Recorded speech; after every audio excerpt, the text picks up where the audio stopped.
एक गांव में एक भिखारी रहता था। उस भिखारी को हर चीज से शिकायत थी। हे भगवान, बाकी लोग इतने खुश रहते हैं और मेरी जिंदगी ऐसी कैसी। मैंने ऐसा क्या पाप किया था जिसकी वजह से मुझे ये जिंदगी मिली है। तभी वहां से मोहन जा रहा होता है और वो बात भिखारी की सुनता है और वो बोलता है, क्यों भिखारी भाई, सुबह सुबह रोना चालू? हाँ, तुमको कुछ और काम नहीं है क्या? अरे ये क्या बोल दिया मैंने, तुमको तो सच में ही कोई काम नहीं है। कितनी अच्छी तो जिंदगी है, लोगों के पैसे में जीते रहो, खाओ पियो सो जाओ, किसी की टेंशन नहीं, किसी के लिए कुछ करना नहीं। अब इससे अच्छी जिंदगी क्या देगा तुमको ऊपर वाला? देखो मोहन, मैं भगवान से बात कर रहा था। तुम तो भगवान नहीं हो और ना ही मैं तुमसे कुछ मांग रहा हूँ, तो तुम्हें ज्यादा बोलने की जरूरत नहीं है। अब जाओ यहाँ से। हाँ हाँ, मैं तो जा ही रहा हूँ, मुझे तो बहुत काम है, क्योंकि मैं मेहनत करके खाता हूँ ना। चलो अब मैं अपने काम पर चलता हूँ। इसका कुछ तो करना ही पड़ेगा, बहुत जबान चलाने लगा है। मोहन रास्ते से जा ही रहा होता है, तभी उसे कोई धक्का दे देता है और वह गिर जाता है। बाप रे बाप, बहुत जोर से चोट लग गई, लेकिन मैं यहाँ गिर कैसे गया? अभी कहाँ चोट लगी है तुझे? चोट तो अब लगेगी। बहुत बोलता है ना तू। चुड़ैल इतना बोलकर उसकी जबान खींच लेती है। इसी जुबान से बोला था ना, अब जाकर कैसे बोलेगा सबसे? जुबान तो मैंने खींच ली। नहीं नहीं नहीं, ऐसी जिंदगी से तो मरना ही अच्छा है। इतना बोलकर चुड़ैल ने मोहन को जान से मार डाला। ये बात गांव में आग की तरह फैल गई और सब इस बारे में बात करने लगे, लेकिन सबको लगा कि उसे कोई जंगली जानवर ने मार दिया होगा।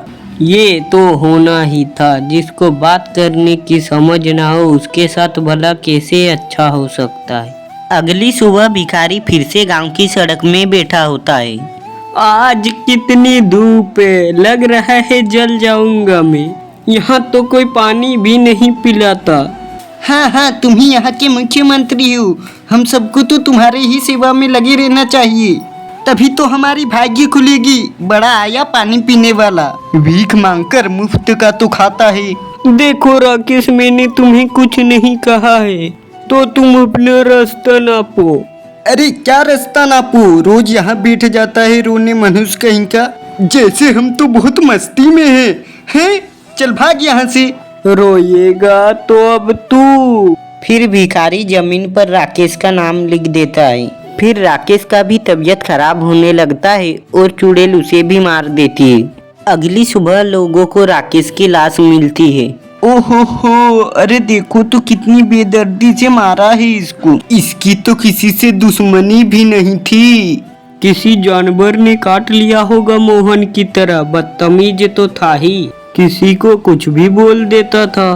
क्या पता किसी जानवर को मारने की कोशिश की हो तो जानवर ने ही इसे काट लिया। लोग भिखारी की बात को सच मानने लगे। अगली सुबह भिखारी फिर हमेशा की तरह शिकायत कर रहा होता है। हे भगवान, आज मुझे कुछ तो मिले जिससे मेरा जीवन चले, ऐसे तो मैं भूखा मर जाऊंगा। अरे भाई, ऐसे कैसे भूखे मर जाओगे, वो भी मेरे होते हुए? ये लो, आप ये खाना खा लो, मैंने ये टिफिन बनाया था। तुम कौन हो? क्या तुम इस गांव में नए आए हो? हाँ भाई, मैं इस गांव में नया आया हूँ। चलो अब मैं काम पे जाता हूँ, देर हो रही है। इतना अच्छा व्यवहार तो गांव में किसी का नहीं है, भगवान उसका भला करे। राम जैसे ही वहाँ से काम में चला जाता है, तभी उसे रास्ते में एक थैला दिखाई देता है। अरे रास्ते में किसका थैला गिर गया है? अरे ये किसका थैला है? इतना बोलकर राम उस थैले को देखता है। अरे इसमें तो ढेर सारे सोने के सिक्के भरे पड़े हैं, लेकिन यहाँ किसने रख दिया? किसी का खो तो नहीं गया? तभी वहाँ एक औरत आती है। क्या हुआ भाई साहब, आप इस थैले को लेकर किस सोच पे पड़े हुए हैं? मैडम जी, इस थैले में सोने के सिक्के भरे पड़े हैं, लेकिन ये मेरा नहीं है। मुझे समझ नहीं आ रहा जिसका थैला खोया होगा उसको कितना दुख पहुंचा होगा। अब मैं थैला कैसे उस तक पहुंचाऊं? अरे भाई साहब, जिसके पास सोने के सिक्के होंगे उसके पास क्या कुछ नहीं होगा।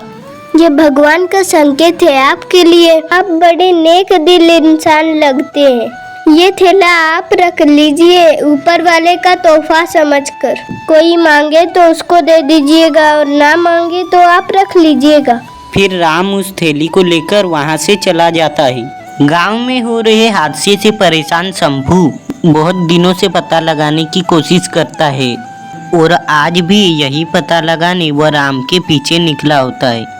जो भिखारी से प्यार से बात करे वह वापस जिंदा आ जाता है या फिर सही सलामत वापस आ जाता है, लेकिन जो भी भिखारी से ऊंची आवाज या बुरी तरह से बात करता है वह किसी न किसी के कारण मर ही जाता है। ये चक्कर क्या है आखिर? तभी वह देखता है कि वह सुंदर औरत वहीं खड़ी है और वह भिखारी भी वहां आ गया।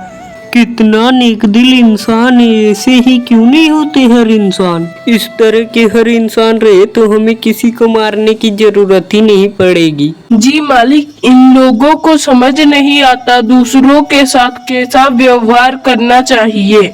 शंभू भूतिया जिन और चुड़ैल की बातें सुन लेता है। अच्छा तो ये बात है, ये तो बड़ा आसान जरिया है पैसा कमाने का। कल मैं भी भूतिया जिन को खाना खिलाऊंगा। फिर अगली सुबह, अरे भिखारी भाई, ये लो कुछ खाना खा लो, आपको भूख लगी होगी। धन्यवाद शंभू, लेकिन आज मेरा पेट भरा हुआ है। कोई बात नहीं, तुम्हें जब खाना हो तुम खा लेना।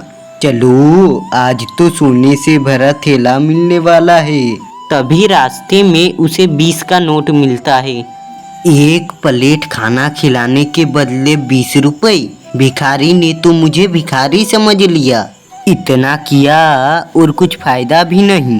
तभी वह भिखारी वहां आ जाता है और शंभू से कहता है, अरे भाई शंभू, अच्छा हुआ तुम यहीं मिल गए।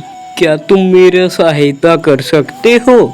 सहायता करने के बदले तो ये दिया, 20 ही रुपए में और सहायता लेने चला आया। अरे ओ शंभू भाई, बताओ ना, क्या तुम मेरी सहायता कर सकते हो? बताओ, अगर कर पाया तो कर दूंगा।